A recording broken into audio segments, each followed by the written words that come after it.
Yo, yo, yo. Good morning.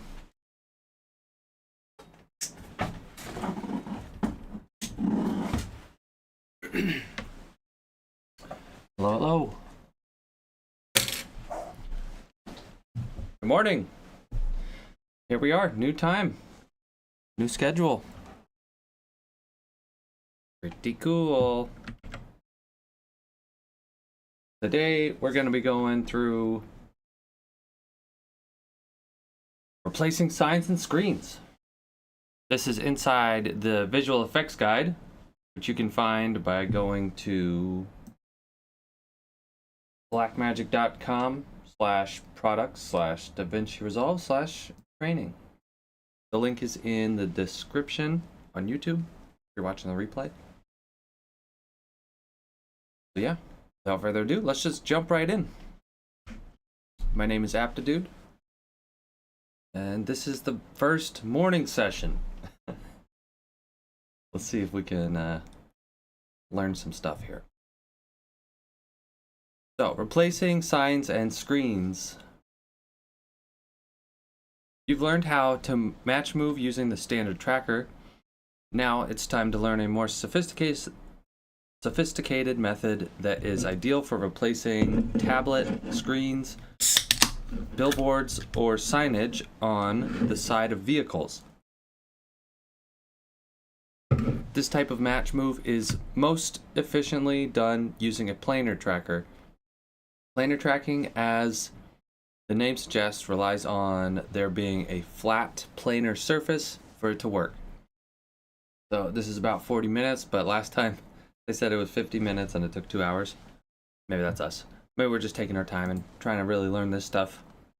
Planar tracker. So previously we have been introduced to planar tracker, but it's worth going through these exercises, making sure that we figure out the correct workflow.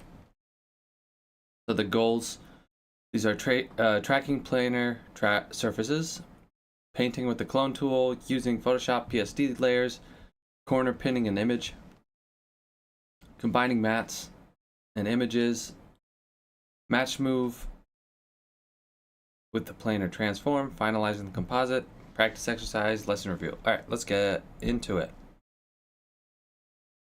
In this lesson, you'll add a new sign to the side of the moving van. The process of adding the new sign to a moving vehicle or screen to a tablet is made up of 3 parts. First, you'll need to track the flat surface as it moves. Then, using Fusion's paint tool, you'll remove any tracking markers to create a clean surface. Once that is complete, you can composite a new logo using the tracking data. Tracking planar surfaces. Having Fusion built in to DaVinci Resolve comes with a number of benefits. One of those benefits is that it changes visual effects and motion graphics from a shot-based, isolated part of the workflow to an integrated multi-shot workflow, enabling you to change shots in an instant without importing, exporting, or timing the clips to the few frames you need. So these are the steps. You got to open in the project manager your file, and then we jump into this one. So let's do that.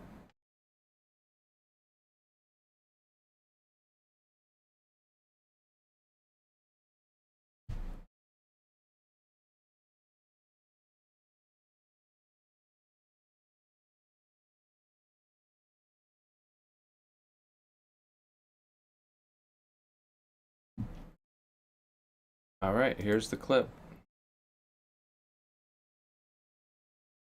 And with our clip selected, or just hovering over it, we can hop into the Fusion page, and our media is there.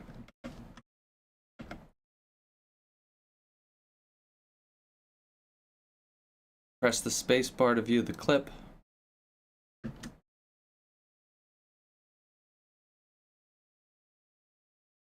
Very nice that this truck had tracking markers or little X's in a perfect grid for us to track. 1080p. 1920 by 1080. So this shot of the van will ultimately need a sign added as it drives off. However, the first part of the composite is to put those black markers to use and track the side of the van. The single point tracker is the simplest tracker in the Fusion page. Although it works well on many shots, it's not the most optimal tracker in some specific cases. For instance, what happens if the camera changes perspective? What happens? No matter how many point trackers you use, they are still independent 2D points that can only process limited camera motion. A planar tracker tracks multiple points across a defined flat surface, such as a billboard, TV, or in this case, the side of a van. In doing so, it calculates a more accurate 2.5D track that can contain more complex motion. On this shot, you'll track the van's movement. So when you ultimately add the new logo, it will move across the shot as the van moves. Right, we'll track into the shot. Easy peasy. Let's kind of want to skim and get to the main stuff here. In the upper left, you could go into effects. You're looking for tools, tracking, planar tracker. So with this selected, I could do shift space, type in planar tracker, and it's in. Press 1 to see the planar tracker. 2 to bring it up to this one.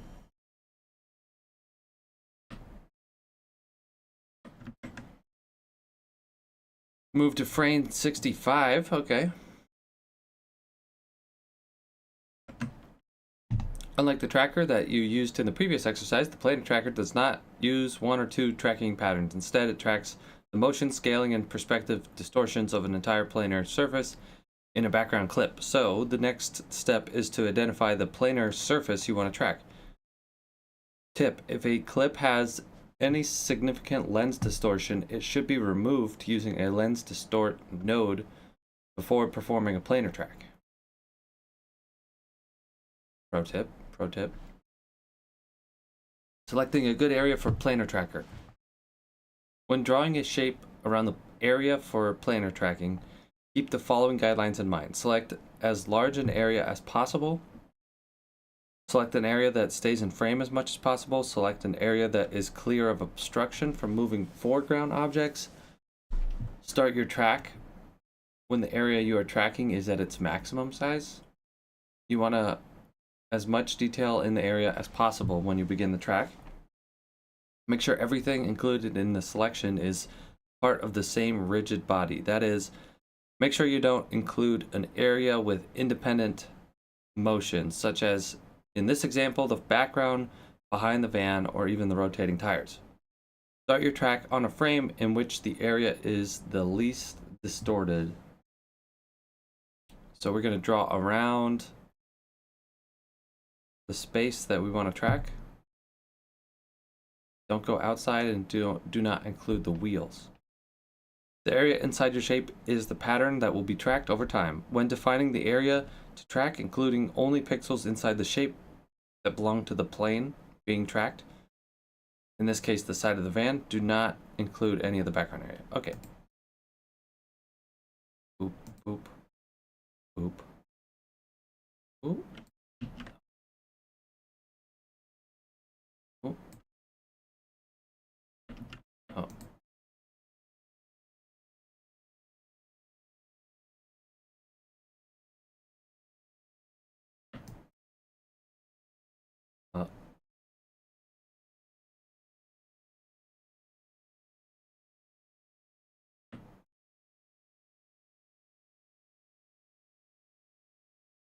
Still don't get why they only have it so that after you are done placing your points, that you can go and modify the Bezier handles here.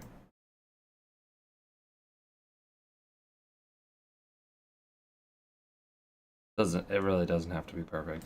It really doesn't. So we set the operation mode to frame 65. We can set it, and then what's the tip here? If you stop before the tracking is complete, you must re-click the Set button before resuming the tracking process. Pick up where you left off from. At the bottom of the inspectors, click the Track to Start button. Okay, wait. We gotta set it here. Controls. We're on frame 65. Set. It's on track. Let's see what they say. We wanna. The viewer shows the tracking as it progresses backward to the start. A series of dots appear in the render range to indicate that the track is completed. When the first half of the track is done, return to the inspector and click the Go Forward button. Okay, so they're saying let it rip. Just let it go. They're saying to use this one. Track to start. Step tracker 1 frame. Oh, okay. Alright. Looks good. And then from here, we track forward. Okay. To test the track in the inspector, change the operation mode pop-up menu to steady and play the clip.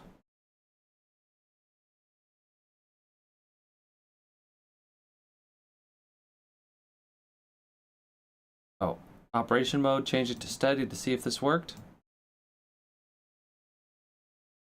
And I'm expecting, yeah, okay, that worked.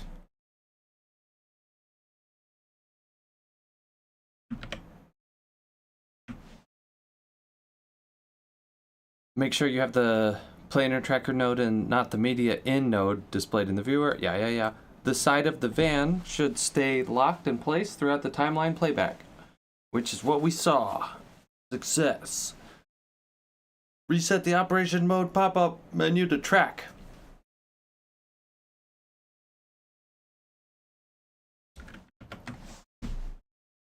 The steady setting is obviously not what you're trying to accomplish for the shot, but it's a good way to evaluate a track and ensure that there's no drift or bumps in the tracking data.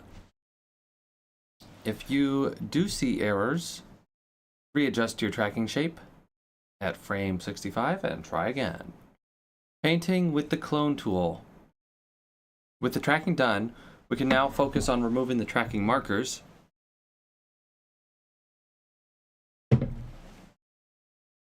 You will create a clean side of the van using the paint tool to clone white areas of the van over each marker. You just need to freeze a single frame to paint over, then cut out the clean side of the van and composite it over the live full motion shot. Let's start by freezing the frame we want to paint over. So in the effects library, you can search through here in the effects library, or you can do shift space. You can click here, shift space. What is the thing? We're looking for time stretcher.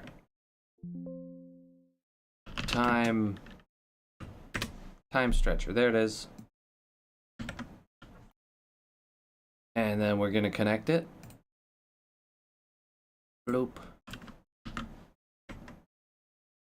And then we're going to load it by pressing 1 or throwing it into the thing, into the viewer. And then in the inspector, click the red keyframe button to the right of the source time slider to disable it. Okay.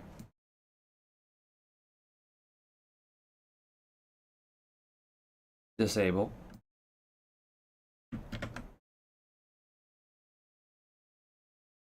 And the keyframe button turns white, indicating the animation has been removed. The frame you want to hold for the duration of the clip is 65 because it displays a clear, undistorted image of the van.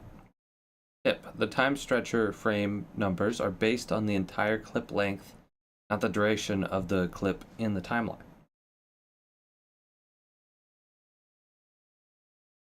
In the source time field, enter 65 to hold frame 65.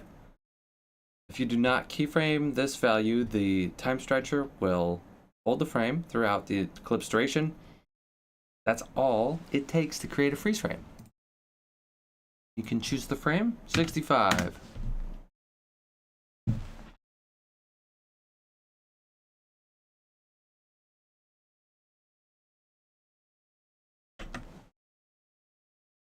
Now you'll paint the markers on this freeze frame. In the node editor, select the time stretcher. In the toolbar, click the paint tool to connect to the time stretcher. So we could just click this, and then we can click this paint tool. We can go press 1 to load it up into this screen. I'm also going to turn on, I think this thing is better. Better to have this little viewer thing, little bubble around my mouse. Easier to follow.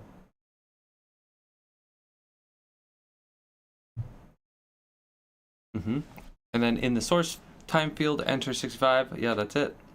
Now in the editor, select the time stretcher. Click the paint tool. Click the paint tool to connect it to the time stretcher. Yeah. Press 1. Yep. In the viewer, click the stroke tool.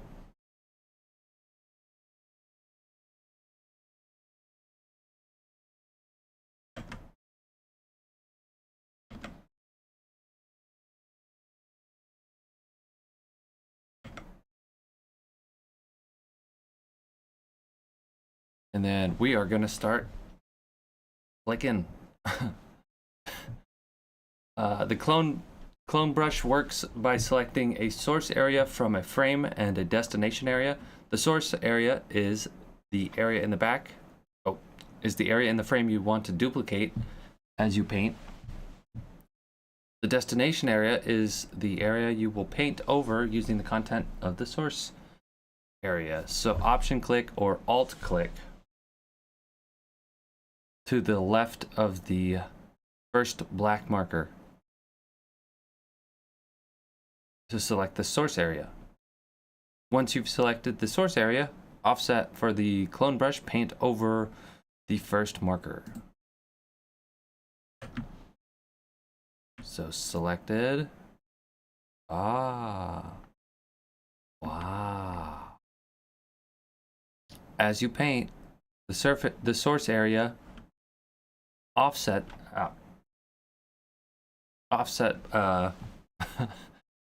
as you paint, the source area offsets the same amount.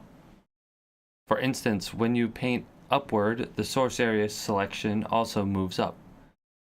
Yeah, so it's like the clone stamp tool in Photoshop. You can hold down the middle mouse button and drag in the viewer to pan. If necessary, option click or alt click on a new offset for the next marker and paint over it. Or you can control drag to resize the brush. Oh, that's another little thing. Control, and you can left click to change the size of this thing. But alt click to sample, and then you can just paint. Paint.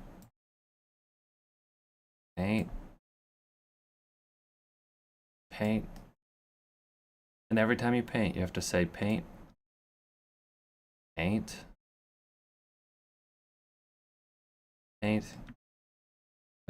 all right. Not gonna do it every time. Oh.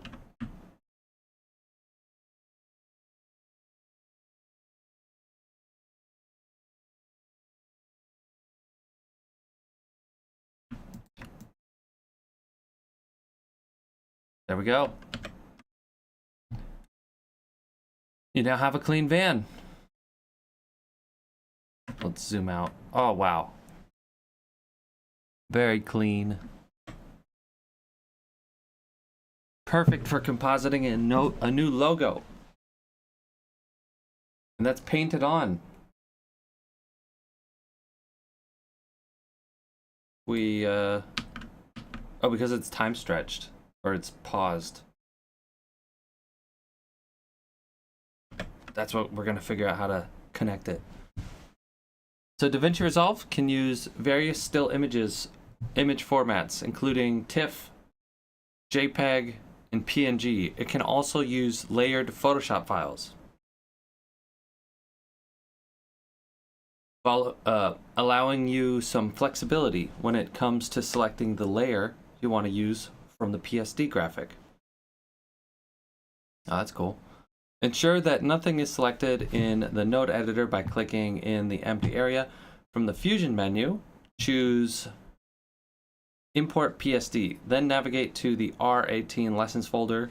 Nah, we're gonna make our own. We're not using Joe's. We don't even know what it is. Just Joe's. Once imported into the node editor, you will get a node representing each layer in the file. Okay, actually, let's bring theirs in first. Take a look. And then make our own. So if we go, actually, is it in the media pool? Graphics. Split planar tracking.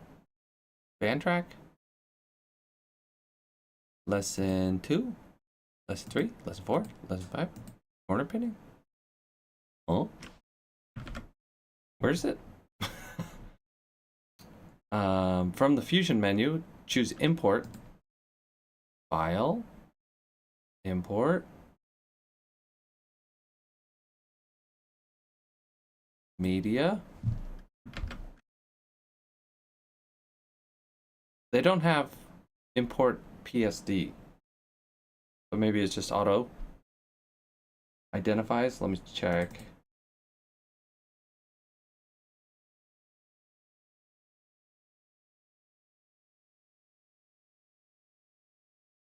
Oh yeah. So it's no longer import PSD in the latest version, but it just auto identifies PSD when you're searching for this stuff.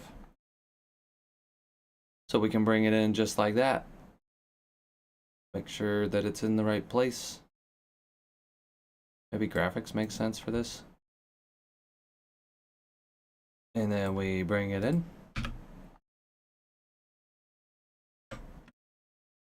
Oh, we're gonna have to crop it, I believe. So from the Fusion menu, import PSD.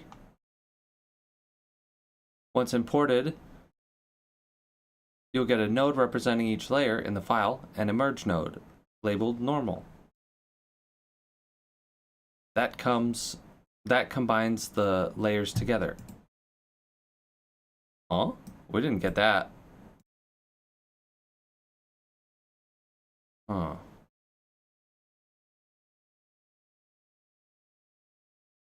Did we do this a little funky? Fusion menu, choose import Photoshop. Import project. Import no. Import PSD. Huh. Okay. Alright, so I guess I don't know. Oh, Fusion. Import PSD. Okay. There we go. But all that did was just kind of get us this little node set up, which is actually a merge, a media in merge. And what is this? This is, oh, it's the layers. So by importing as a PSD through this place, import PSD, you get the layers that are they're separated and then merged together so that you can easier to composite. Just saves you some steps. Whereas with this, we would have had to dig into this and no, could we?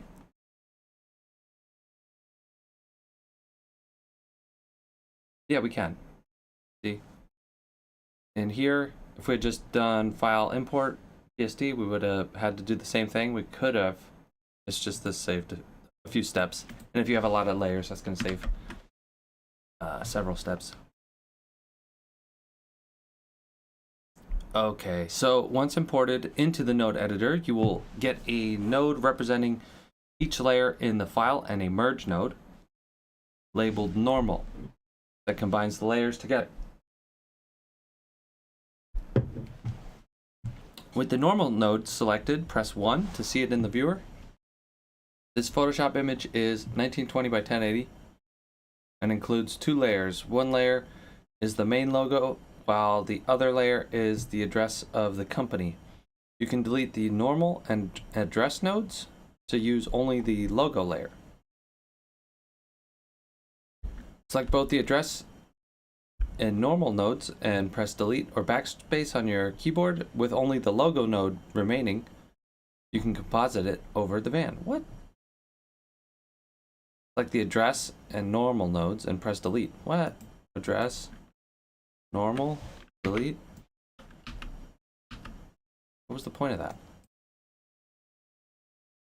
Well,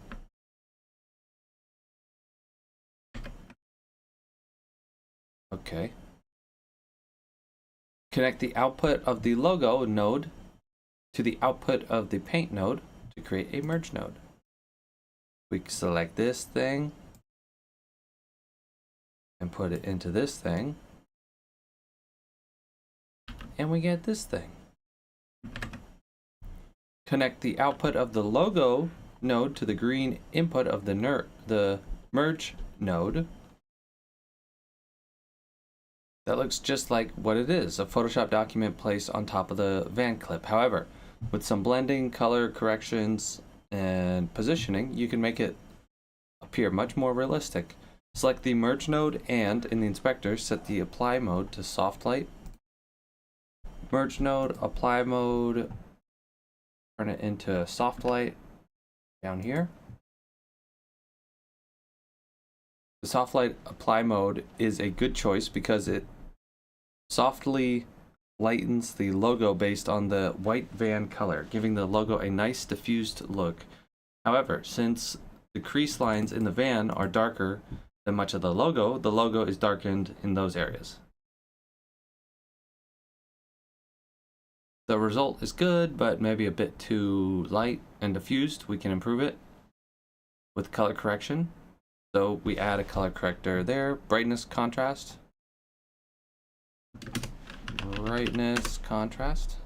So with the logo selected, I do shift, space, and add it in there, and then adjust the lift down to darken the black part of the logo. Just the lift. Turn the lift down.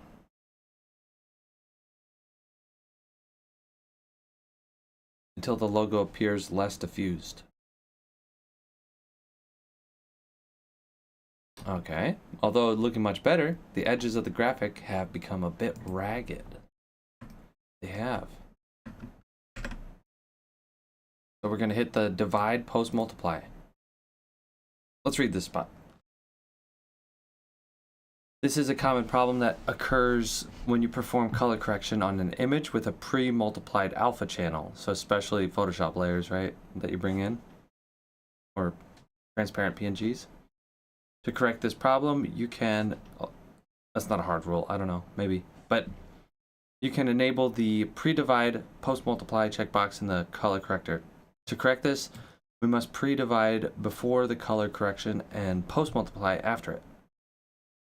We can do both with just one checkbox.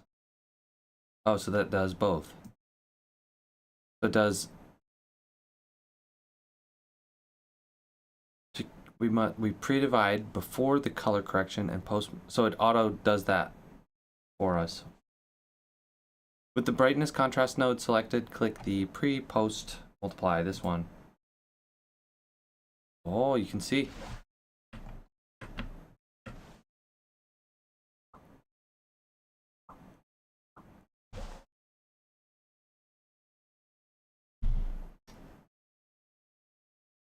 All right. You now have a great looking logo. It looks amazing. Let's make a better one. Let's make a better logo. Let's use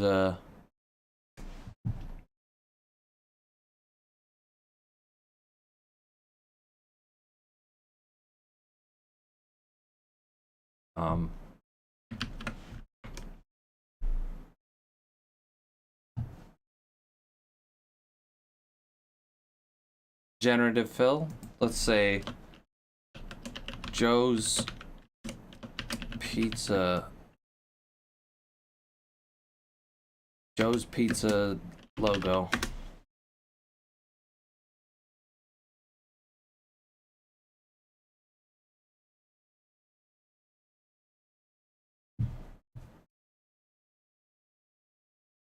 Oh, that looks good, man. Sheesh. Generative AI. Whoa. Let's see. Let's see if we can take a little bit of a detour here. Little side thing and see if we can open up Midjourney. Let's see if we can hop in here. Because these are really not that great. Okay, let's just stick with what we got here. We got Joe's Pizza, pre-post multiplied.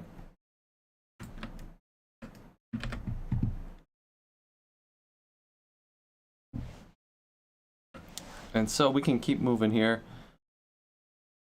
A little bit more about straight and pre-multiplied alpha channels. To display anti-aliased edges in an alpha channel, Fusion performs a multiplication operation on the edge pixels. At that time, some of the original color values shift slightly darker to achieve the anti-aliased look. So that's a straight alpha channel, so it's just hard pixels, and then pre-multiplied looks like it does some shifting for the pixels. Oh, and then when it comes in, like the darker pixels aren't going to be as you know, it's not going to match the scene quite as well. You want to like basically undo that operation. In Fusion, this color shifting is not noticeable because the merge tool expects to receive a pre-multiplied alpha channel. It becomes noticeable only when the black level or gamma of the graphic changes through some tonal value adjustment, such as color correction. The result is either a brighter or darker outline around the edges of the graphic. Luckily, you have a relatively easy solution available. You perform an operation that divides the multiplied alpha channel, then make your color correction, and finally remultiply the edges again. Most of the color correction tools in Fusion include a pre-post multiply checkbox that does that work for you. All you have to do is be aware of the issue. When you see this, click that button. And when it might need to be corrected. Alright, so let's corner pin. Let's corner pin this to our van. Positioning this logo could be done using a transform node, but that wouldn't allow you to replicate the perspective.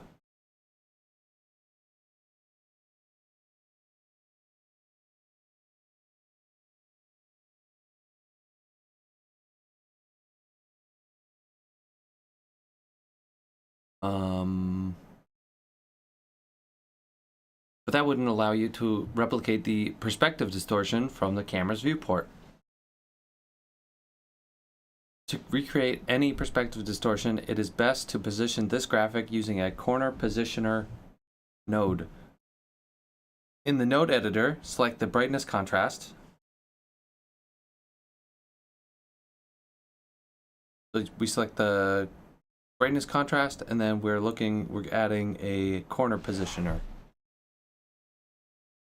So make a little bit of space right here. Corner positioner. It does some stuff right away. Whoops.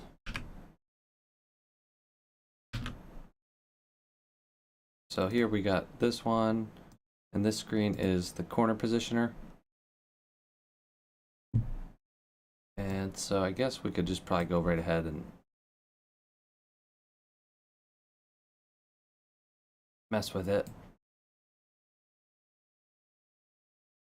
It's kind of a weird Photoshop where it's like in a weird location in the corner of the screen.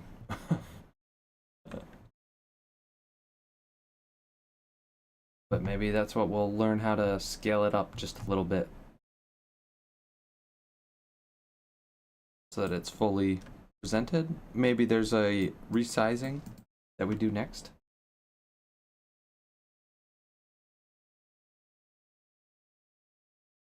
So it's squeezed into a tiny area on the van on the corners of the frame. To fix that, you need to position each corner of the logo near the corresponding corner of the frame. You can do this easily by dragging each corner into position or entering values in each of the 4 corner position controls in the inspector. In the viewer, drag the upper right corner of the graphic corner pin outline to the upper right corner of the frame, or enter 1. Really? Huh? Really?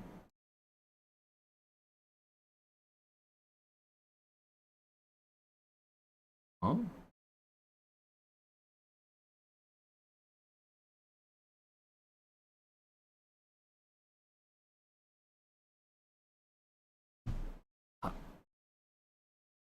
At the top left X value, what? Drag lower right corner of the graphic corner pin outline to the lower right. They're saying just make this full to the screen? Like this? Oh. Oh. What? Oh, that doesn't make any sense. Why would you do that? In the inspector, set the X to top left, 0.25. Okay.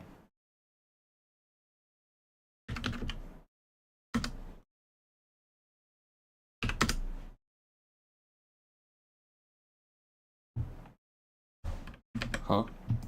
Why would you do this? Those are the numbers, the secret numbers. But that seems so silly. Okay, let's just do it.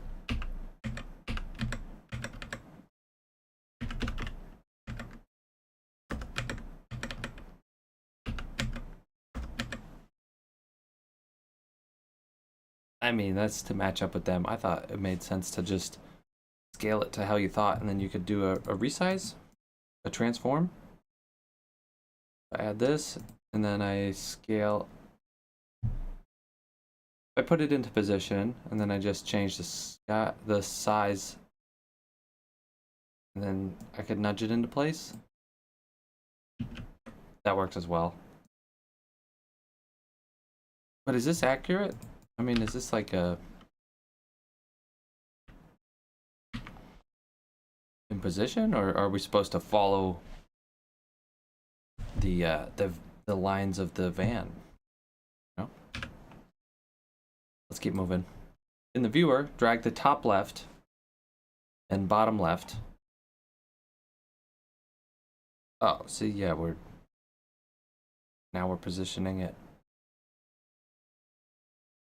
It just doesn't seem like that. This is the position to get it to be in proper perspective. It looks like visually, it looks like that is it, but it doesn't make sense. You'd expect this to be here, this to be to follow this, so that would match the angle.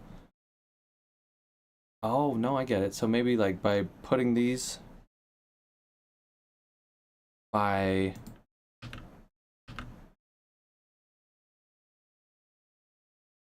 moving these, yeah, oops, by moving both of these down, we're basically aligning it to this, this angle of the car, of the van. Wait, they both didn't go. This. So that's the angle that we're following along. Although, wouldn't you think this would be like this angle? This would be this angle.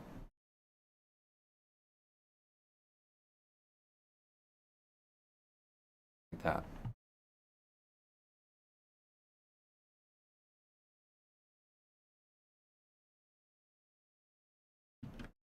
Also, kind of weird I can't move all of them at once.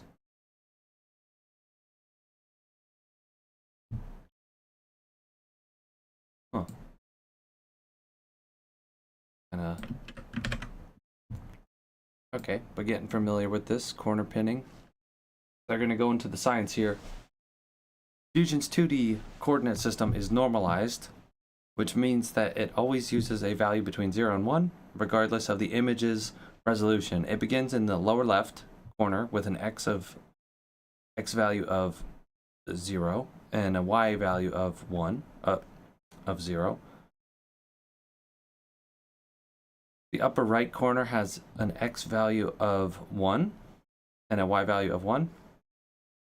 For any image resolution, the absolute center is always x equals 0.0 equals 0.5 and y equals 0.5. And then combining mats. All right, so I mean, that's done for the positioning. I still feel like it.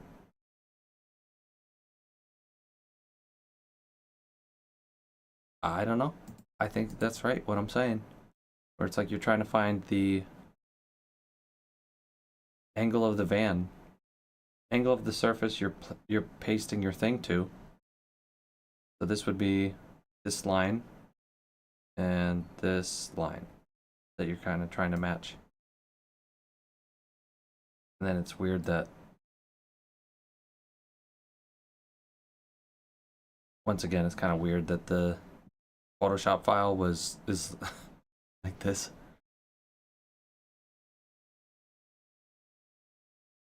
Would probably be easier if it wasn't such a weird size like that, confusing things as well. But all right, so here we go. Looks good. Joe's, eat it, Joe's.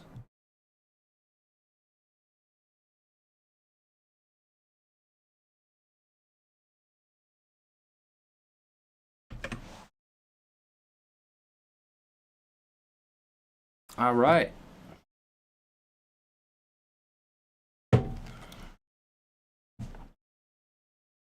All right.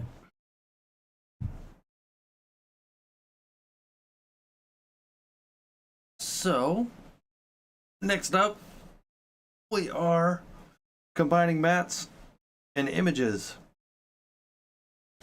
So far, you have a freeze frame of the entire shot, but you need to isolate the side of the van with the logo to composite it. This is where the rotoscoping technique you learned earlier comes in handy. You'll create a matte that isolates just the side of the van. Go to frame 65 and then from the toolbar, drag the polygon tool into an empty area of the node editor near the merge node.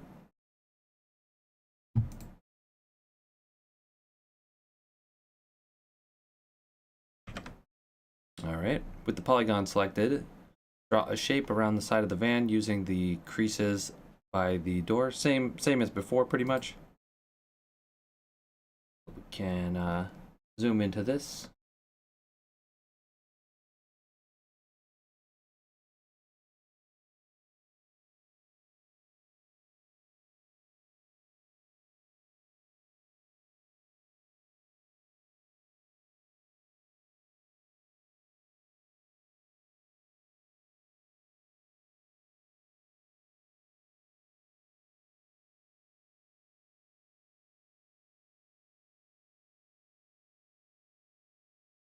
Cool. All right. And then with the polygon tool selected, draw the shape. Shift O to connect them automatically. You now have a matte, but you have nowhere to connect it into the node tree. All the available blue effect masks inputs are not the type of mask input you need. An effect mask limits the area of an effect. What you are doing here is combining an image with a matte, effectively cropping the image. This type of mask is often called a garbage matte. You need to add a node that can accept a garbage matte input. The most commonly used node for this is called the matte control node. In the node editor, select the merge one, and then in the effects library, select the matte category and click the matte control. So from the merge, I'm going to shift click, shift space, matte control, matte control. Yep. And then we select our polygon, holding Alt, releasing on top of this, we get the option to plug it into the matte, garbage matte. And we load it, ta-da!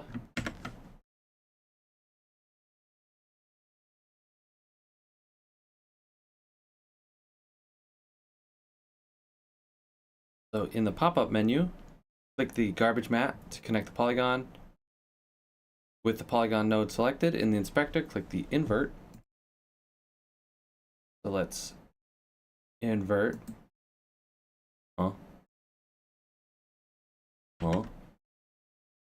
Wait.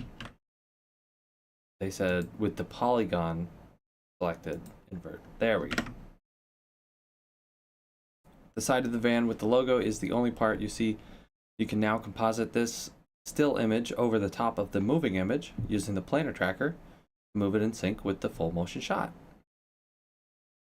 All right. Hey, Iris on YouTube says, do you know about 3D animation? I do know about it. I use Unreal Engine, and I know about the other 3D programs. I'm not so great with most of them. I know the 3D software for modeling like 3D printable stuff, Fusion 360, and then I'm familiar with Blender, but still learning Blender myself. But the main 3D program I use is Unreal Engine.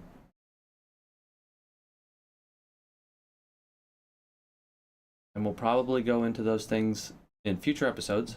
So if you're interested, make sure to follow along. But hopefully that answered your question. So however, when you're using the when you're working with irregular polygon matte shapes or anything other than images of the same aspect and resolution of the comp, the more appropriate method is to use the planar transform. So in the node editor, select the planar transform node. So we have this from before. We can select this and we click the create planar transform. Do we need to be on frame 65 when we do this? Because that's where we tracked from? Maybe not. But we've done so we clicked planar tracker, selected create planar transform, and it pops up right here. And just a note, if you're ever like deep in the project and you click the planar tracker and it's over here, it's gonna start right at this center. It's like beginning point of this node 3 over here. Just a thing, tripped me up before. And we select that. Then we can connect the output of the matte control to the yellow input of the planar transform. So we'll move this over here, plug this in, and now it's going to be following along in our scene. And then we're going to have to connect the two pieces of the puzzle. And then drag through the render range to see that it works, that it's match moved, which it is. And select the planar tracker and press delete. So now that we're done with that, we can save space and delete this planar tracker. I like to turn it off sometimes if I'm, well, I mean, they say to delete it, so let's just delete it. It saves space on your computer. And then from the toolbar, drag the merge node over the connection line between the media in and the media out 1 nodes to insert. The planar tracker plugs into here, creates another merge, and that's pretty much it. We're pretty much done. We did it. Drag the output from the planar transform node to the green foreground input of the merge 2. Yep. And then select merge 2 node and press 1. Done. You now have fairly convincing results. In the next exercise, you'll address a few little cleanups areas around to finish this shot. Yeah, we did it. We did it. So that is replacing signs and screens. That's the workflow. That's the workflow. And there's like one thing. Well, there's a few things they mention. I don't see them right now. The thing I see is that this is a little too high. So we could just go back into our corner positioner and move this. Nudge it around here. That's fixed. Maybe that. Maybe there. Okay. Cool.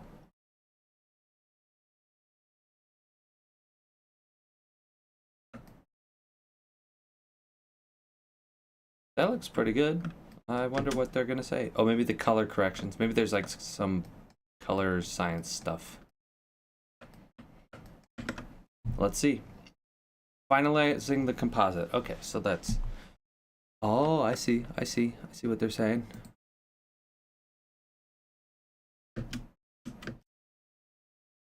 On the edges, you can see these are kind of...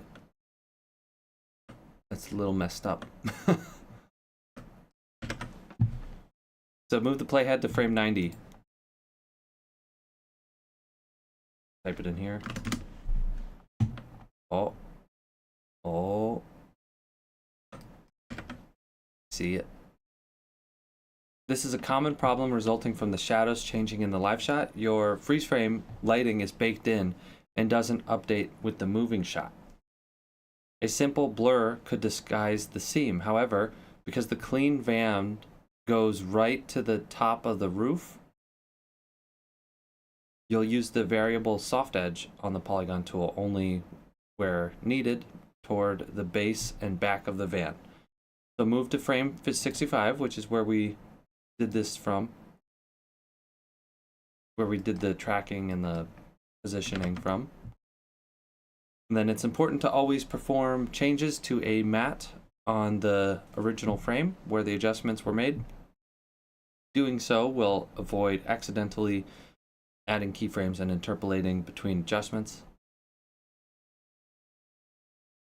And then we select the polygon node, and at the top of the viewer, click the Make Double Poly button. All right, so we go find the polygon tool.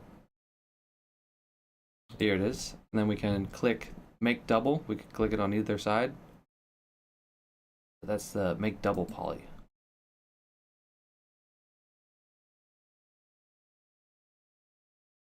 Do we have to have this selected? Let's see. Select this. Make double. Actually, maybe it's probably just better to select those two and hit the Make Double.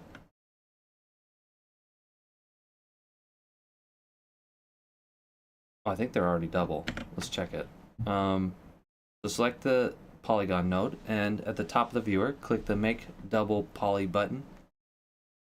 Right-click over one of the control points and choose Controls, select Polygon 1. Alright, so the right-click, select, right-click, right-click, select, right-click, select, outer polygon, modify? I don't think so. No? Let's revisit this, wait. So we select the polygon node, and at the top of the viewer, we click the Make Double Poly button. And then we right-click over one of the control points in the viewer and choose Controls, Select Outer Polygon. So if we right click, Controls, Select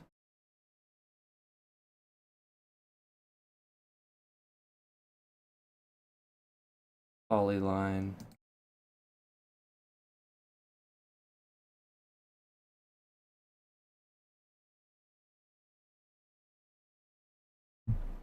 Controls, Outer, Select Outer Polygon. Now we can drag the middle control point along the right edge of the shape to create a soft transition. We can just by hand pull this out and it's going to create a softer transition on these from here to here.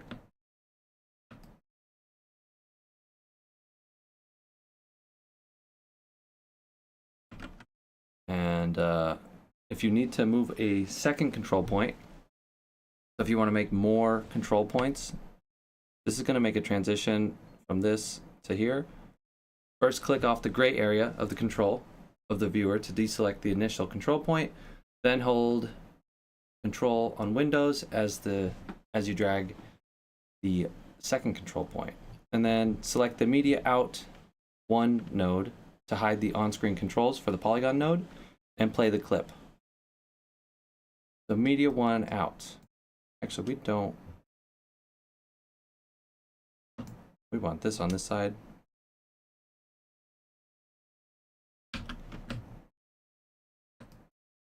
And then how's that look?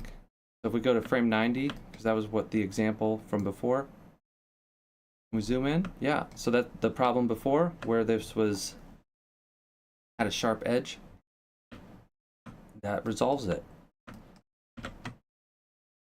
And then the matte now looks clean.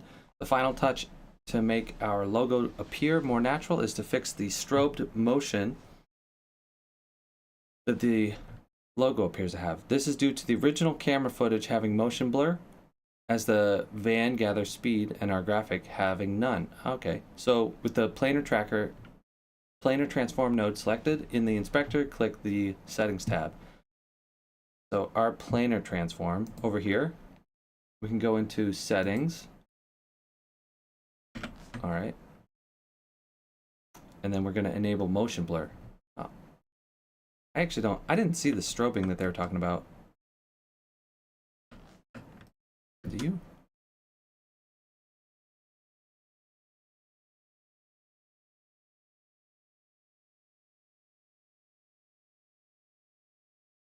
Huh.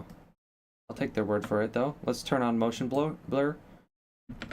Oh, I see, because it's there's motion blur in the van. And we didn't have motion blur enabled.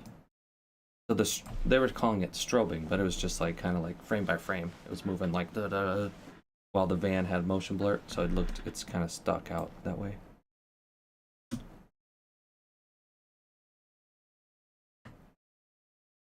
Yeah, it looks like jumpy from frame to frame. So anyways, we turn the shutter angle to 130 and the quality up to 5. Motion blur, shutter angle 130, quality 5. And then with that, the shot is complete. That was a good one. So the two last bits, right? The two last points to make there are that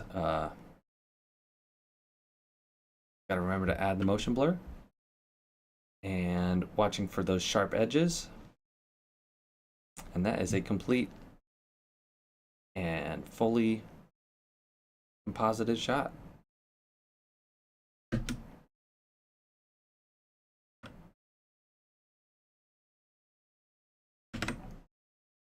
With that, the shot is complete. The technique you learned here can be used to replace many different objects in the shot, from simple street signs to touchscreens,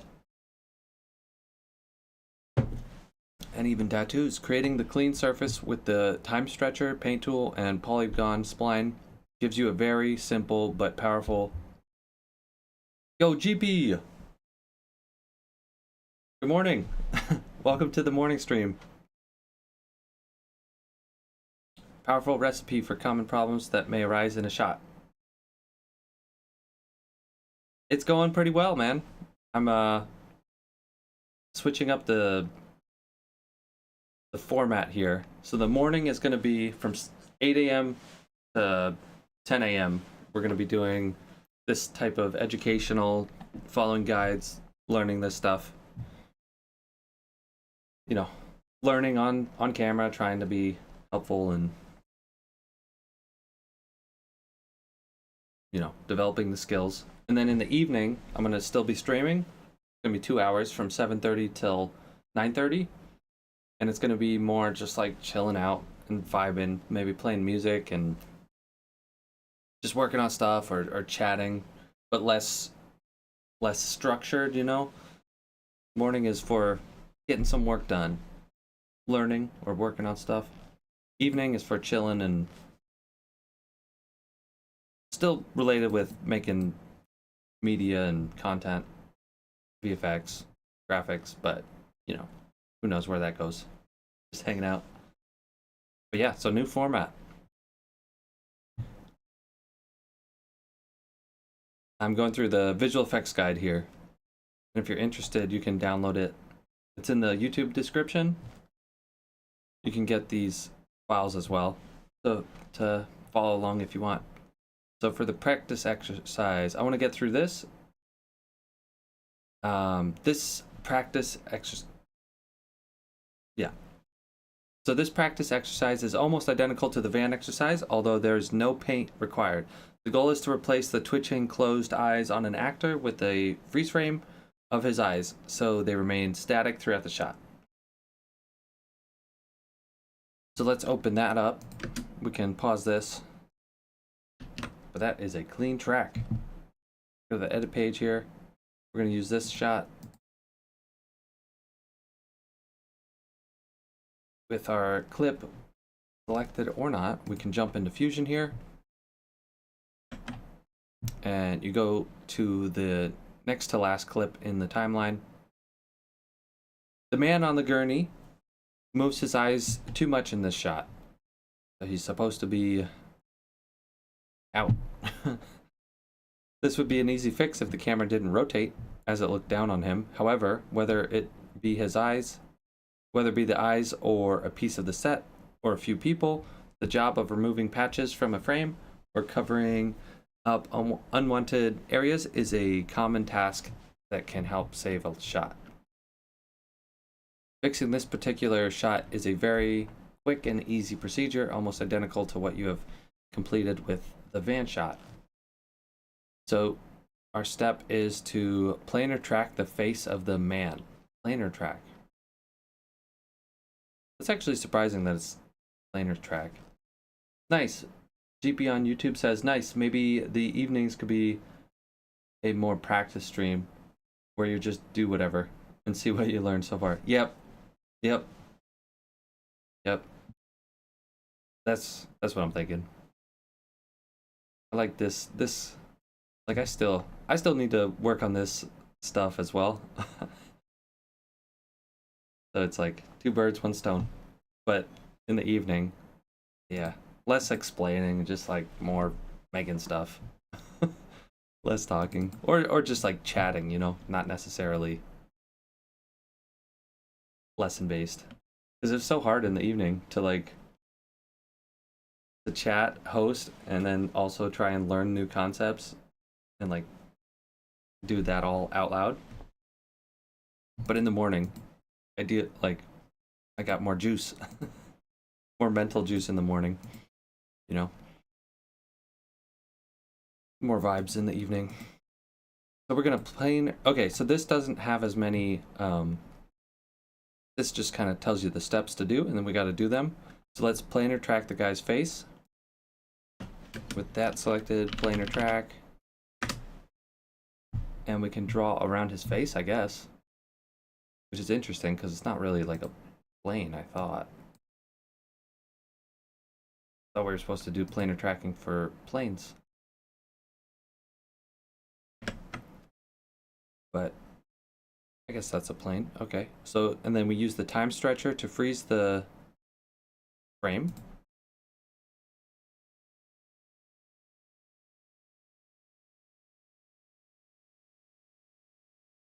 Okay.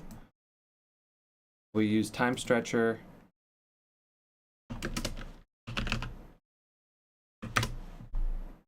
Oh, before that, nope. Moving ahead a little too quick.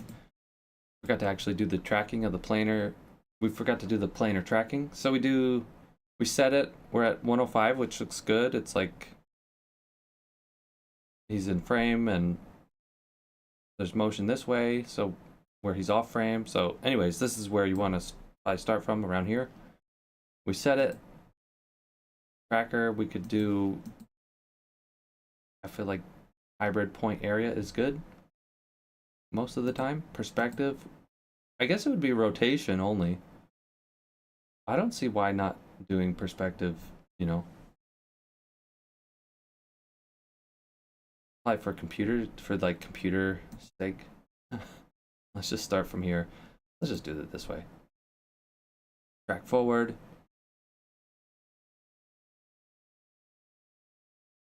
All right, and then we go back to this spot and we can track back from here.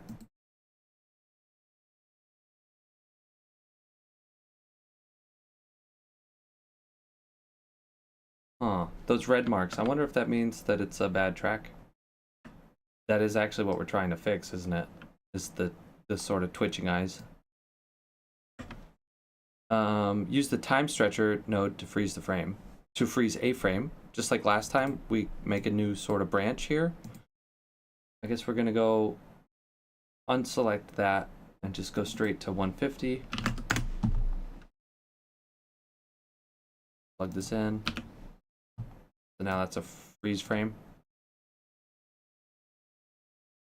105.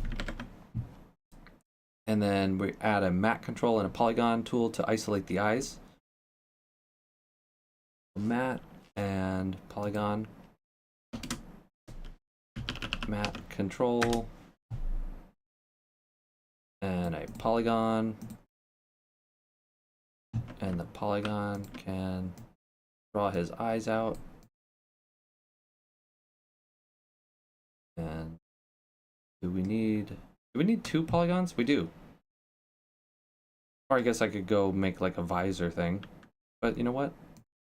Let's do it this way. A little bit more complex.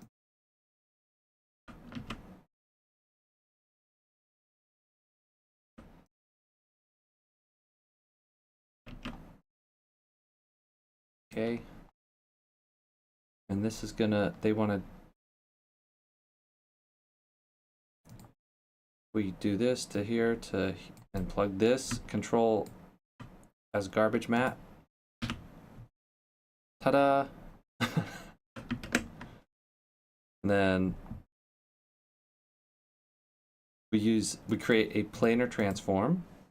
We create a planar transform by clicking this thing and clicking the create planar transform. So now we got it, and this thing can get removed. It's done its job. We can delete it. All right. I don't know why, but it feels like wrong deleting it. And then we connect this in a merge. Oh, no. Merge it here. Oh, that doesn't look right. So we create a planar transform. Use the planar transform to move the isolated eyes. Composite the eyes over the moving face. And then soften the edges. So if we go to 105, planar transform, time stretcher. Ah, that's why. That's why. Because I'm at frame. Oh, I typed in 1 there. Okay. There we go. And the mask still fits. And no.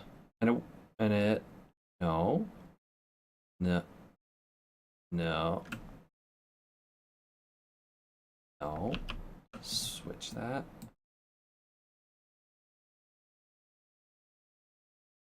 The whole point is that we're trying to remove the eye. So this is going to be on the foreground. So we want this as the foreground. This is the foreground. So we'll switch that again. And we want this clip to be the background. That should be good. And we don't want to have this as a match move. Like, we don't want this affecting the planar transform. Oh, you know what? We gotta go back a few steps. I wasn't ready to remove this. We know that it's working. We've got a planar transform. Let's redo that. We'll plug this in. And we'll merge it together here.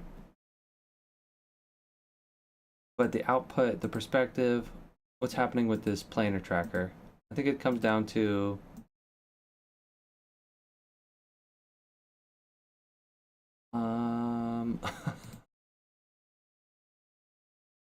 does the planar transform come after? No, we need the planar transform.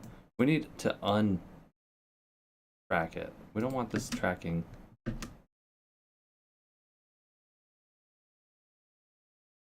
And that's right. Let's change this back to 105. That's the right frame.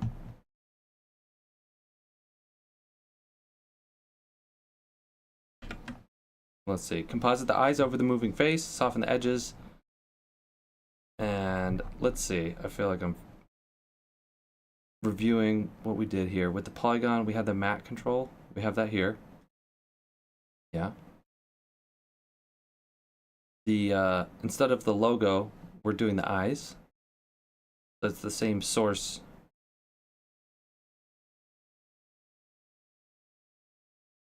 Or did we bring this media source back in? Maybe we do.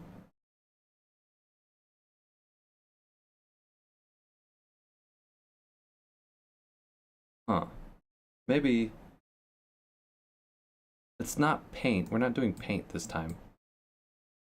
But maybe we do need to have this media in twice. Coming in as a merge.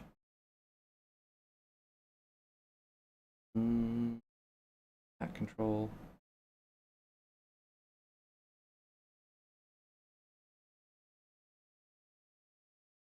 No, I think that's right.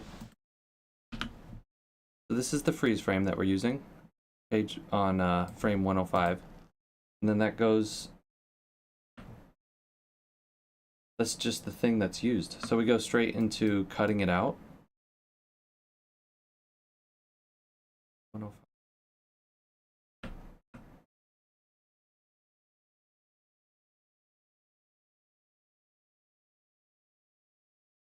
And then it goes to the planar tracker, and then it's merged.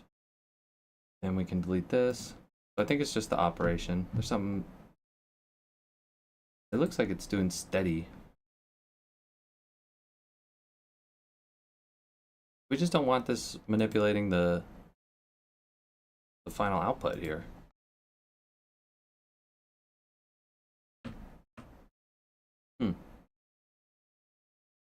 Steady?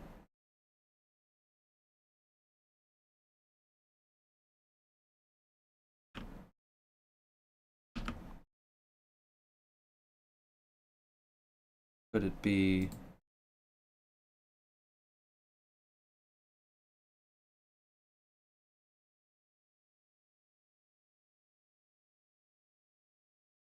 Ah, that's probably what it is. I get mixed up with that.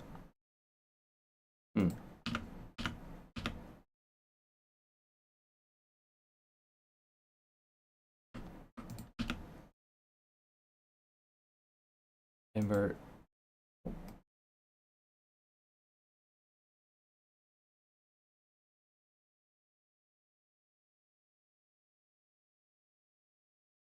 Okay, so now we just have the eyes.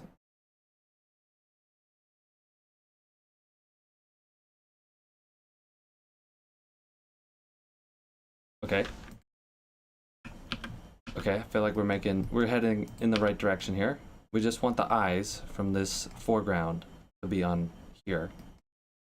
Now there's something about this planar tracker that's being silly, where it's warping the... We just delete this, right? Yeah. That's it. Little surprise there at the end, and then we're gonna have to fix up this movement here. But it looks good from this point. That's pretty well matched. So from like 67 on. And there's some twitches in the eye as well that you can see. But that better. We could just expand this out. Take care of those twitches. This one and this one.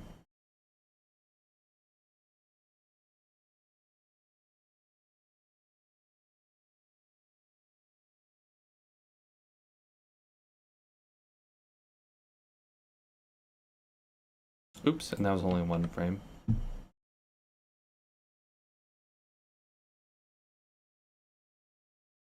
Pausing.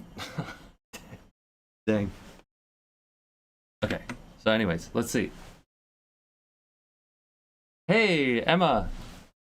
Hey, there's a few people stopping by. Thanks for tuning in.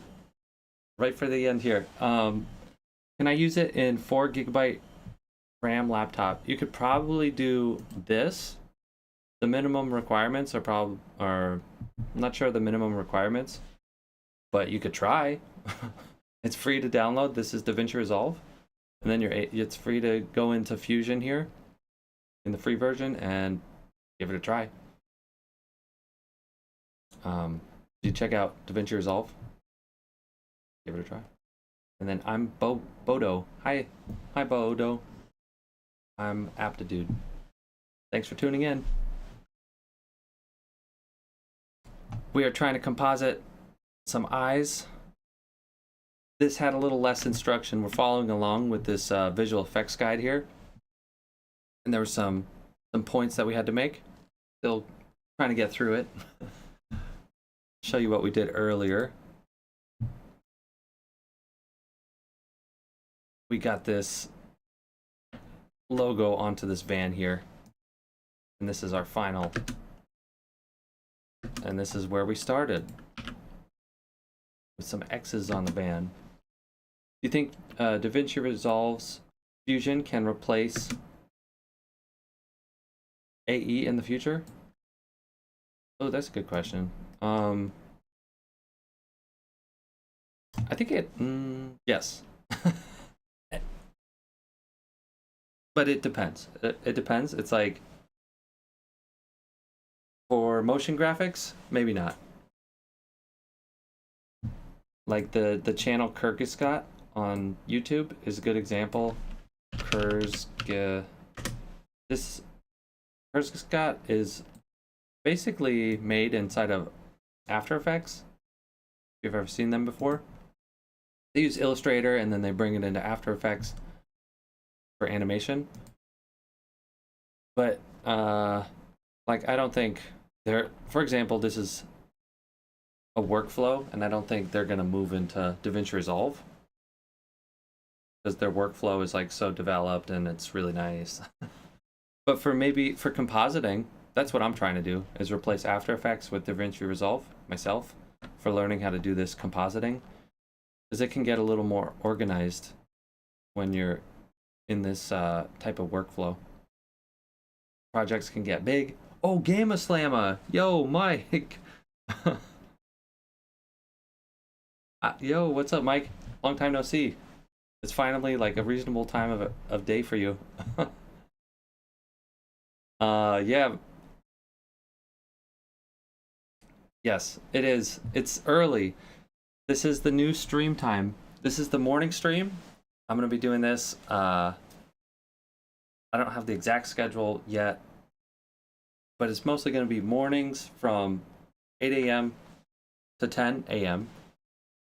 And it's going to be this sort of educational, like trying to figure this stuff out with you guys,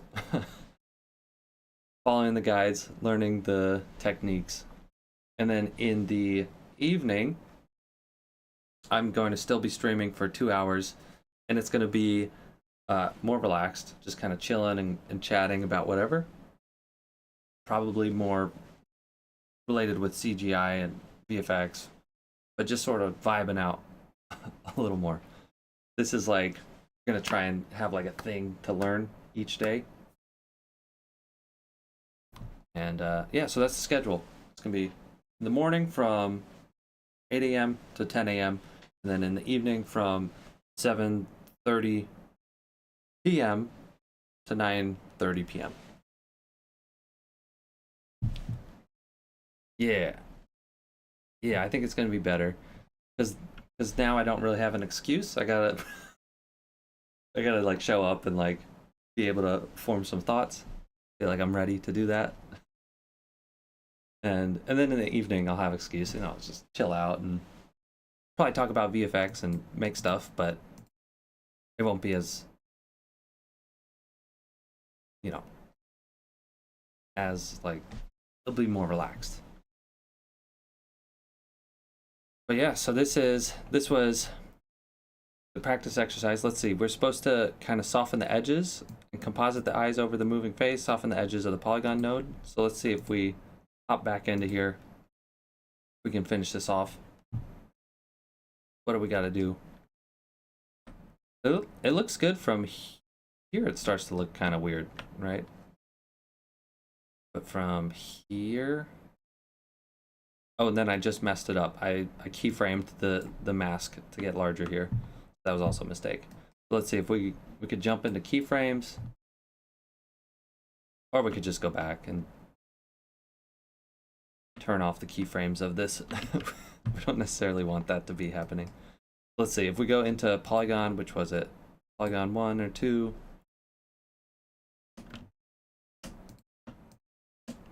Oops. This one and this one. Okay, these are selected. Keyframes, let's turn off the keyframes. Or just copy them over.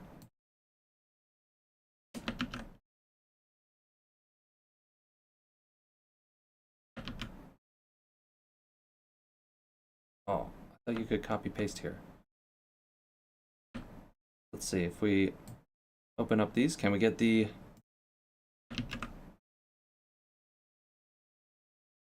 where is it? Okay, with this selected and this selected. All right.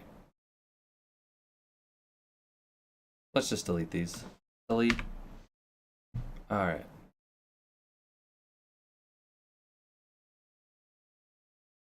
And we could resize from here. Resize those again.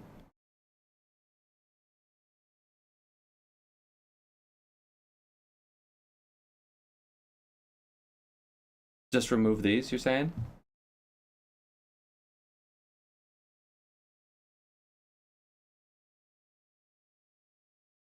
Just remove the keyframes, right?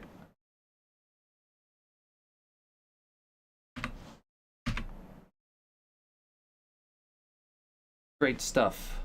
Michael from Jamaica. Sweet, man. Thanks. Jamaica. It's awesome seeing where everyone's from. Michael, it's finally, or Suferitus. That's the YouTube name. It's finally from, it's like a reasonable hour now for you, right? What time is it where you're at?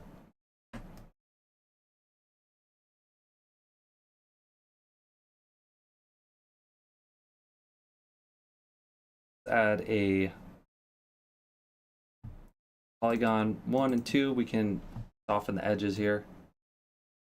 Probably just a general good idea. If we had to do like certain specific soft edges, we can select this.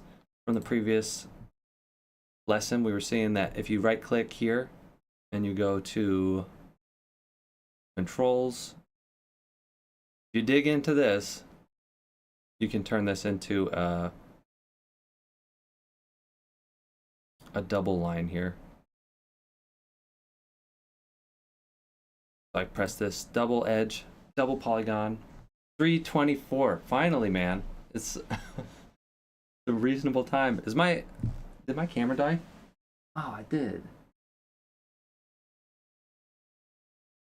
I'll just slide out of there. 8:25. Yeah, it's morning, man. Jamaica's an hour ahead. Or an hour behind. Or Jamaica was Eastern Standard Time. Or maybe there's no time change.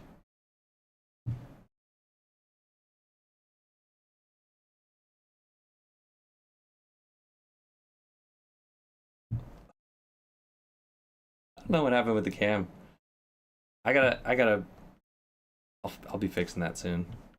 Maybe it's a wire thing.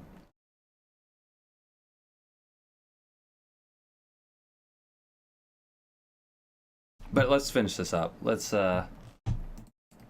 if we can get this looking good. And what to do about these here.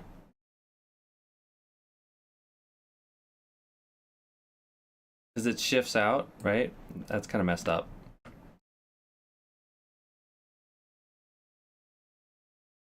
So it looks good from this point. Oh, yeah, then that's kind of busted. I mean, we could fade these up, right? We could fade up the matte control. Would that work? If we just turn this the blend. Nope. So that's not gonna work either. What about here at the merge? That's gonna be the same thing, right? Oh yeah, we could blend that in at this point. Yeah, the eyes. Replacing the eyes because at this point, if you check out the clip, his eyes are moving like so much. He's like deep sleep. And I guess for this clip, he's supposed to be not sleeping, but kind of, you know, not moving with the eyes. So we freeze frame it and we cut out the eyes where it's a good spot at 105 here, where they're not moving or doing anything. And then we cut the eyeballs out and then paste them back on. And then we come out. And now it's still, you know? But what to do about this section here? If we go to this merge, we could set the blend, keyframe the blend up. So from here to this frame, at this frame, we can turn it off. There's a tiny bit of jitter. I mean, that's one way to do it. His eyes are kind of jittering though. What would be another way? I feel like might have been the. Oh yeah, you see how much his eyes are moving? Man, this actor needs to learn how to keep his eyes relaxed or something. Look how much eye movement.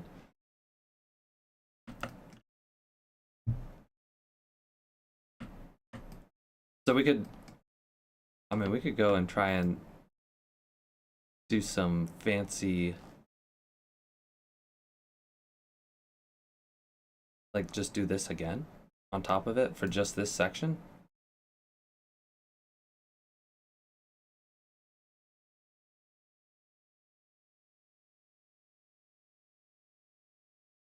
Fusion is great, but cannot replace After Effects. AE is in a class by itself. Plus, more third-party plugins work with making AE world-class. Alright. I mean, that's cool that you feel that way. I'm not gonna debate it.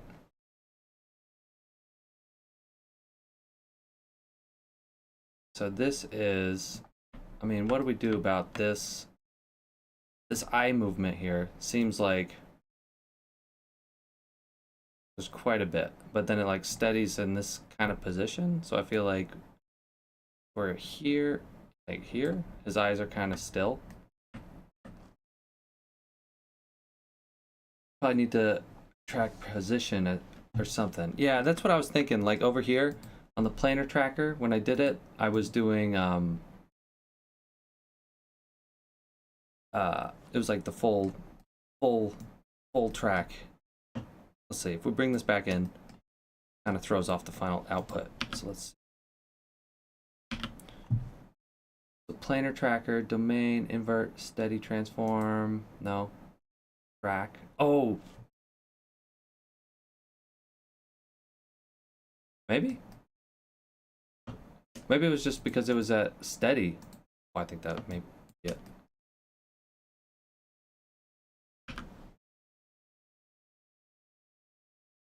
No. Let's see. I might have created a planar transform as a steady. So let's see if I do track just like regular, and then I press create transform, and we replace it here with this one. Let's see. Bloop. Bloop. Nope.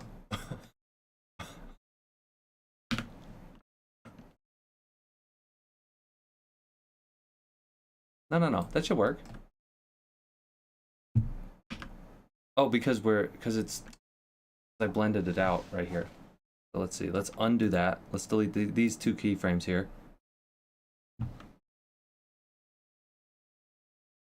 Delete. Okay. All right. Nope. Still kind of busted.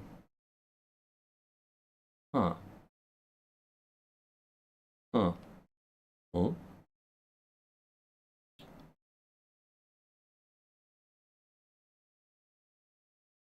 What to do?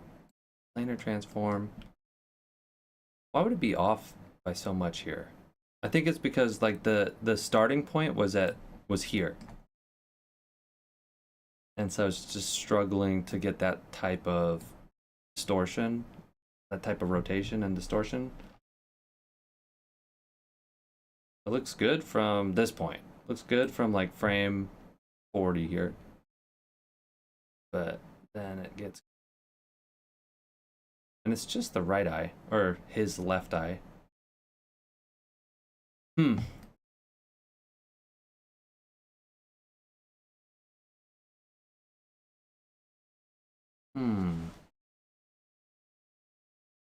could do some sort of like transition thing where we track like just the first few frames, and then we like merge that on top and blend it out. But that seems like a lot of work. I feel like there's probably an easier solution here where it's like either we just redo the planar tracker or the mode that I had it on was perspective, which is usually like the thing that it like includes translation. It's like all of these.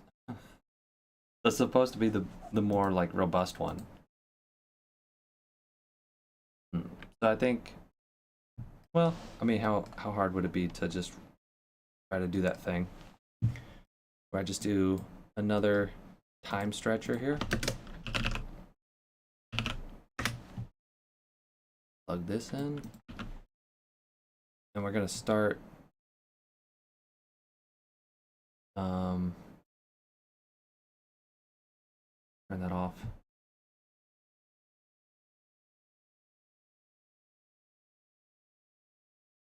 So what's a good frame here? If we do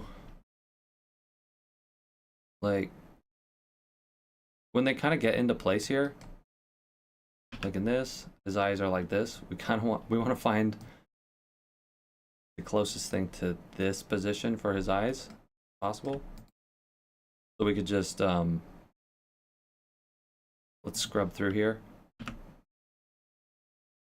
through these first few frames.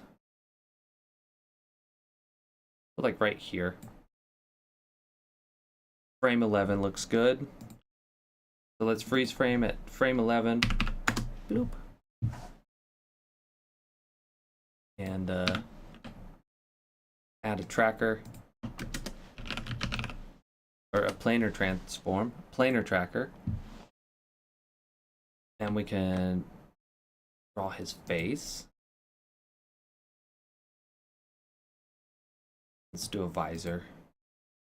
I should have done a visor before. I think that's easier. I tried to be fancy and make 2 different polygons and connect it, and then it was like confusing that way. This seems better. So that's connected. I'll turn this one off to save a little space on the computer. This one I can set to... Thanks for stopping by, Michael King, and hope you have a great day. Peace, man. Hybrid, track. We also got to set the point to 11.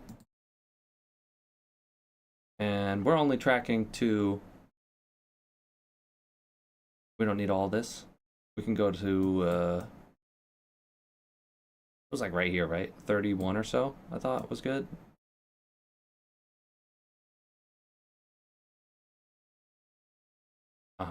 Good. Oh.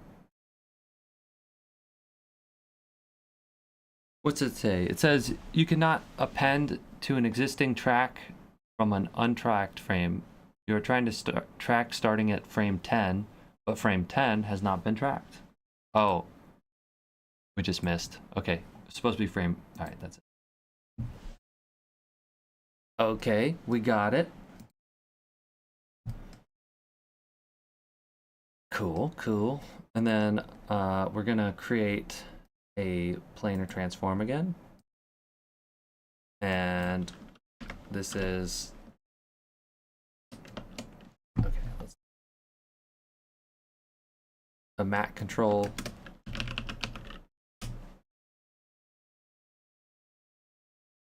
That is now disconnected there.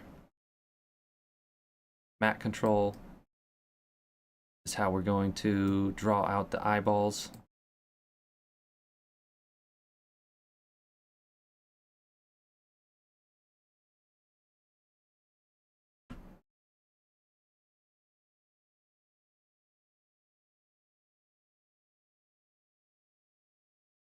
All right, plug that in.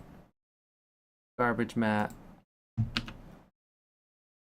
We're gonna invert this so that it's just the eyes. Plug this into the planar transform. Plug this into... Doesn't matter. Probably does. Where do we put this?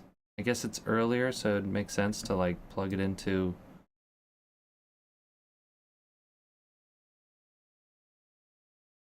our node tree earlier here.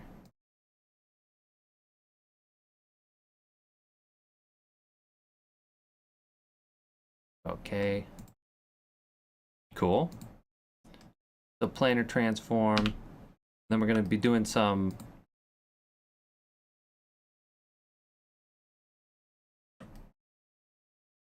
polygon.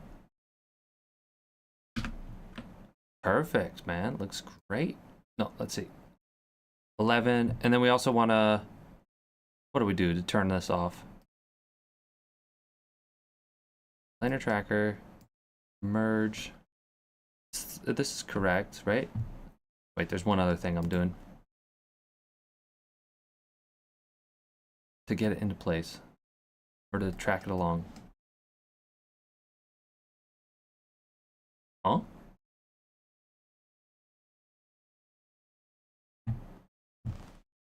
This is close. Close. We're so close. What is the move here? Planar transform.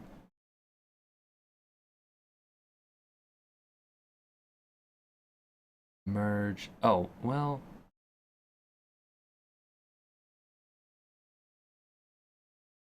No, this should be good. What's the thing here?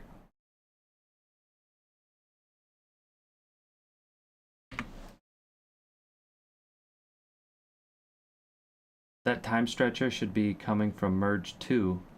Be coming from... I think that might be screwing things up.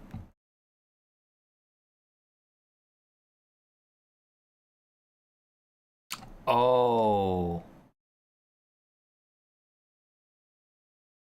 Nice.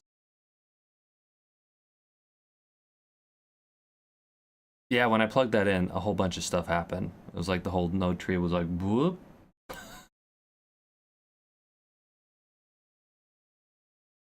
Okay, close. There is gonna be a, I'll be doing, I guess, just like turning it on and off.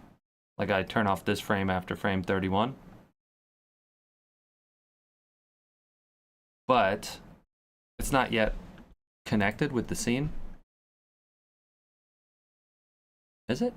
Wait, if we put this one, no, it is. No, this is working. Is it? Nope. Not on the, not on there yet. Well, why not? The planar transform isn't really doing its thing. Why not? Why aren't you doing your thing?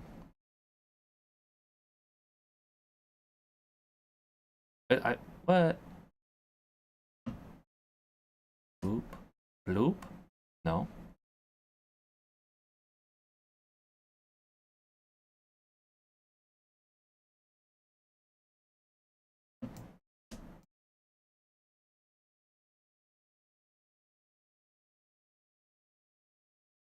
Oh.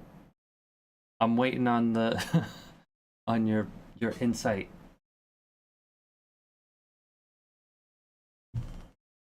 'Cause I'm a little confused. If we could do the media in to the time stretcher, so that's the freeze frame. Yeah, it doesn't track in. Time stretcher. So to review, this one is working, right? From our main source clip, we go to this frame 105. Let's turn this off.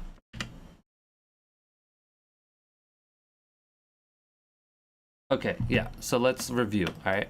So we've got media in. It's all one clip that we're getting this from. Media 1, this video goes to time stretcher and is freeze framed at 105 when his eyes are still. We cut out the eyes, this eye and this eye, into a matte control. So it's just the still eyes that are then, you apply the planar transform. And the planar transform is after you do the planar tracker. Oh, no. After you do the planar tracker, you hit the create planar transform, which is like the opposite of the planar tracker, right? So that it puts the thing into place. And that's merged together here. And that works nicely. So this clip, this is our original clip here. And now this is the updated clip. And you can see, like, looks pretty good. The issue is that when it gets to like these frames, his eyes kind of get distorted. Maybe it's because the tracking kind of struggles with this perspective shift. So the idea is that from here, we track it again on a new branch. We time stretch, we pause it at 11.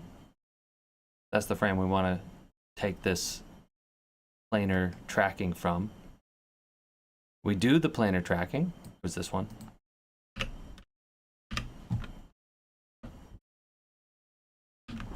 Here it is.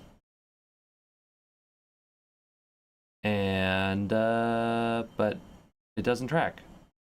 It's because, wait, it's because we're tracking on, I know why, I got it. It's because we did the planar tracking on the branch when we should have done the planar tracking on the media in.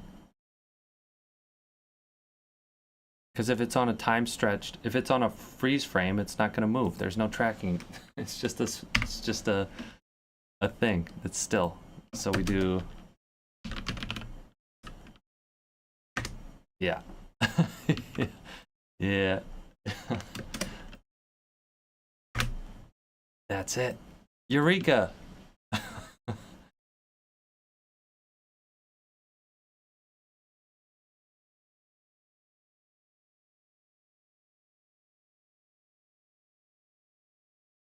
Alright. Doesn't, yeah, we just need this straight from the media in. So actually what we could, it would make more sense if we did this. We just did it this way, just to gather that data.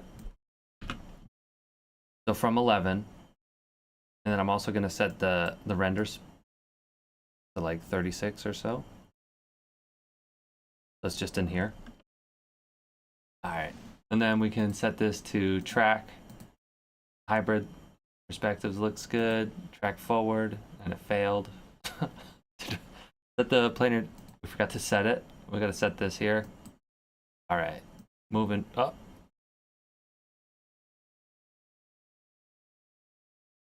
What?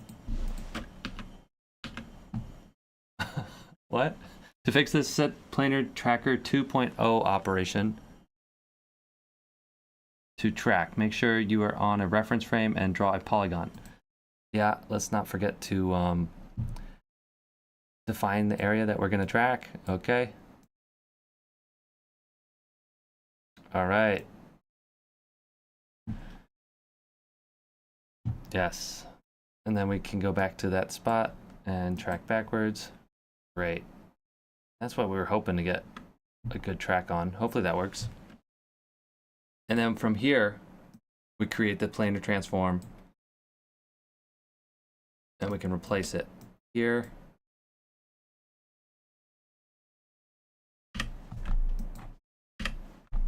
Turn those on. Plug it in. Oh. And we've introduced new problems. No. Let's see here. But I think, oh, it's tricky, man. Tricky. Okay, wait. No, this is working. This is working.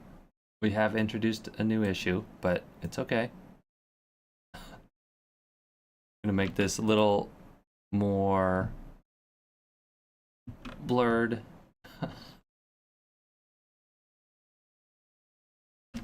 Not the size. Okay, soft edge.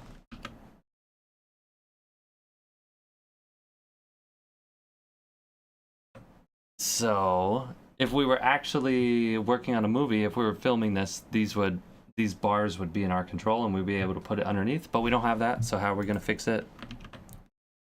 Let's just add another element on top and merge it all together at the end here of black bars. We do black. We can just make this like this.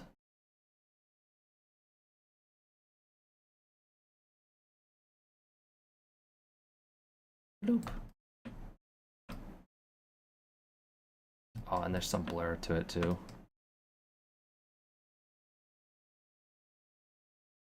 Tiny bit of soft edge. That's probably gonna be good. Plug that in. Merge it.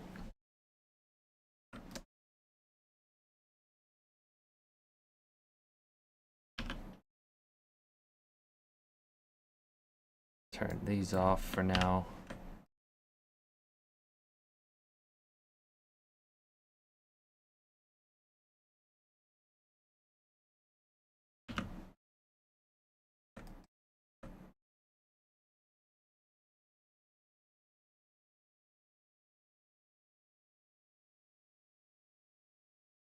I don't know. How about we just introduce camera shake?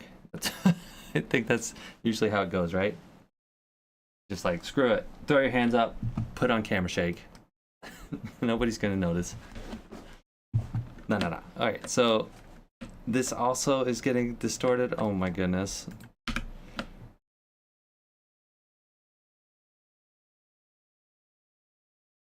And we're losing it. Why does it not show this? Because we're merging here and we're merging here. But this, if we turn this off.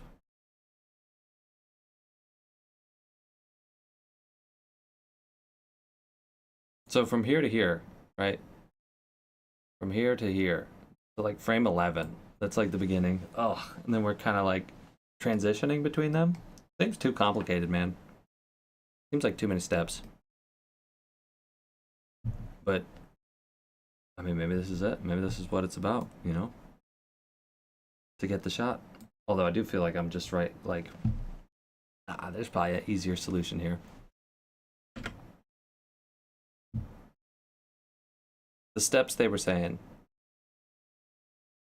just like track it from frame 105 and then it's gonna work, I guess. But planar track the face of the man. Use the time stretcher node to freeze a frame. And then add the matte control. And a polygon tool to isolate the eyes. Create a planar transform.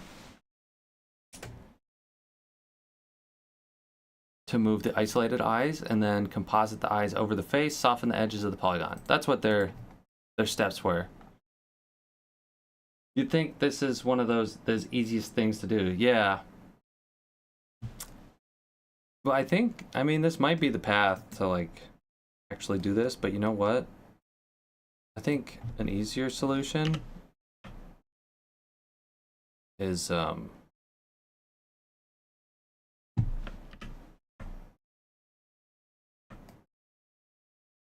not being a perfectionist about it and just kind of like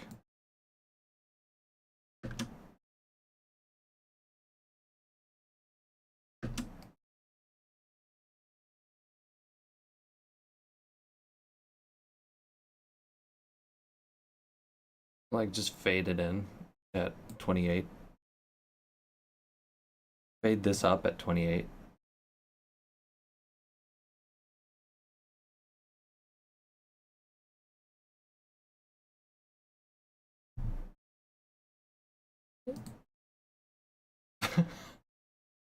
Eh.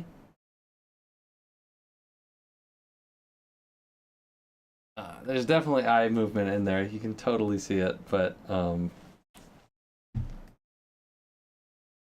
don't know. Something to be said about like good enough. What? Yeah. Okay, well. Dude, let's reset that camera.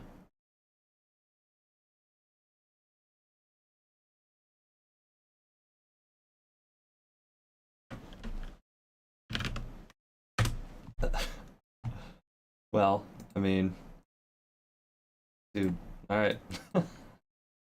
Well, that's a tough finish. I thought in the morning I'd be like, all right, easy peasy. I got it. I think I will. We'll get there. That was replacing signs and screens inside of DaVinci Resolve Fusion. My camera's... I think my camera needs some TLC. Needs some work.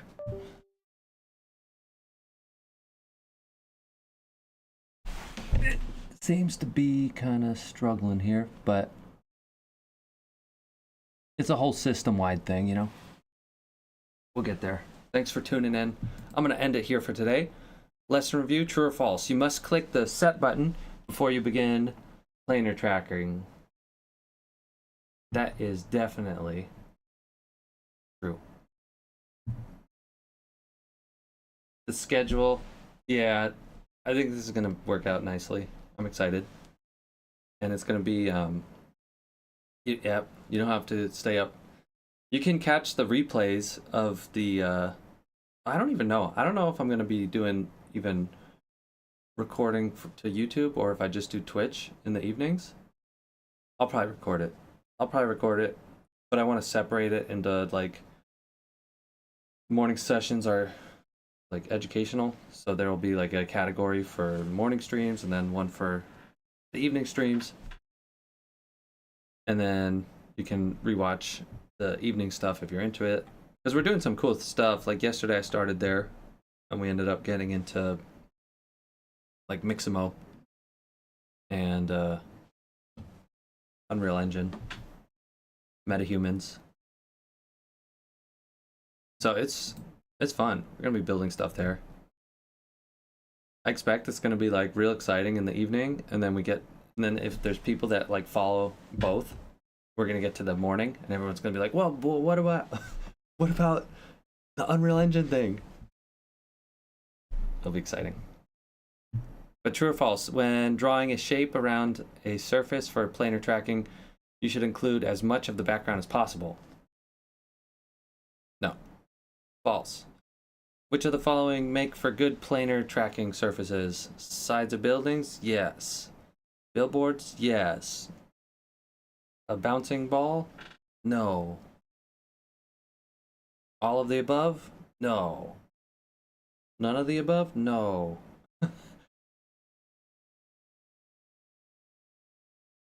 False. Objection. True or false? The planar transform can be used to track planar surfaces and composite the results. What? Oh no, this is like a trick question. This is a trick, man. Don't be fooled. Because the planar transform is like the result of the planar tracker.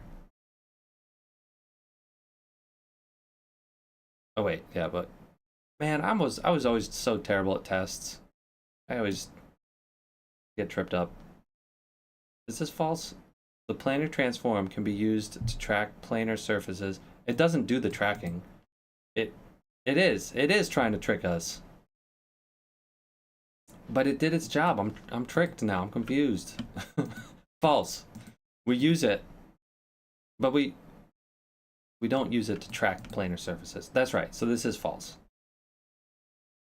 It's just the results that we can apply to the thing to get the motion we want. And then true or false, when cloning with the paint tool, you hold the Option or Alt key and click to select the clone offset source. That part is true. And then keep the Option or Alt key pressed while you paint. That part is false. False. So we said true, true. This one, this one, this one? No. This one, this one. And then false, false. So true, true. This, false, false. Let's see those. True, false. Damn it! Ah! Dang it!